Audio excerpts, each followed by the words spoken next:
ایک طالب علم نے جب مصر کی ایک یونیورسٹی میں داخلہ لیا، وقت ہونے پر اس نے نماز پڑھنے کی جگہ تلاش کرنا چاہی تو اسے بتایا گیا کہ یونیورسٹی میں نماز پڑھنے کی جگہ تو نہیں ہے، ہاں مگر تہہ خانے میں بنے ہوئے ایک کمرے میں اگر کوئی چاہے تو وہاں جا کر نماز پڑھ سکتا ہے۔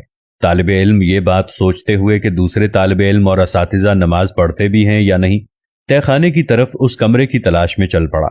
وہاں پہنچ کر اس نے دیکھا کہ نماز کے لیے کمرے کے وسط میں ایک پھٹی پرانی چٹائی تو بچھی ہوئی ہے، مگر کمرہ صفائی سے محروم اور کاٹ کباڑ اور گرد و غبار سے اٹا ہوا ہے، جبکہ یونیورسٹی کا ایک ادنا ملازم وہاں پہلے سے نماز پڑھنے کے لیے موجود ہے۔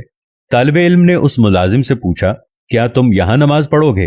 ملازم نے جواب دیا، ہاں، اوپر موجود لوگوں میں سے کوئی بھی ادھر نماز پڑھنے کے لیے نہیں آتا اور نماز کے لیے اس کے علاوہ کوئی جگہ بھی نہیں ہے۔ طالب علم نے ملازم کی بات پر اعتراض کرتے ہوئے کہا، مگر میں یہاں ہرگز نماز نہیں پڑھوں گا، اور اوپر کی طرف سب لوگوں کو واضح دکھائی دینے والی مناسب سی جگہ کی تلاش میں چل پڑا، اور پھر اس نے ایک جگہ کا انتخاب کر کے نہایت ہی عجیب حرکت کر ڈالی۔ اس نے بلند آواز سے اذان کہی۔ پہلے تو سب لوگ اس کی عجیب حرکت پر حیرت زدہ ہوئے، پھر وہ ہنسنے لگے اور قہقہے لگانے شروع کر دیے۔ انگلیاں اٹھا کر اس طالب علم کو پاگل اور اجڑ شمار کرنے لگے، مگر یہ طالب علم تھا کہ کسی چیز کی پرواہ کیے بغیر اذان پوری کہہ کر تھوڑی دیر کے لیے ادھر ہی بیٹھ گیا۔ اس کے بعد دوبارہ اٹھ کر اقامت کہی اور اکیلے ہی نماز پڑھنا شروع کر دی۔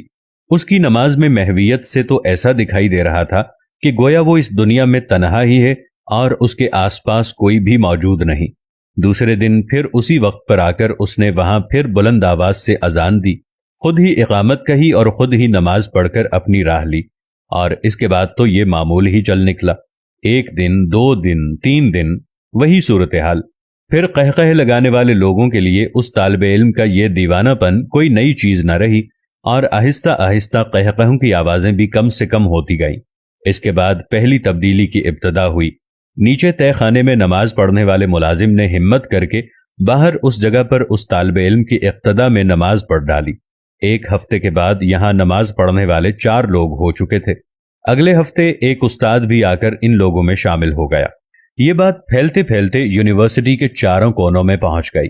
پھر ایک دن چانسلر نے اس طالب علم کو اپنے دفتر میں بلایا اور کہا، تمہاری یہ حرکت یونیورسٹی کے معیار سے میل نہیں کھاتی، اور نہ ہی یہ کوئی مہذب منظر دکھائی دیتا ہے کہ تم یونیورسٹی ہال کے بیچوں بیچ کھڑے ہو کر اذانیں دو یا جماعت کراؤ۔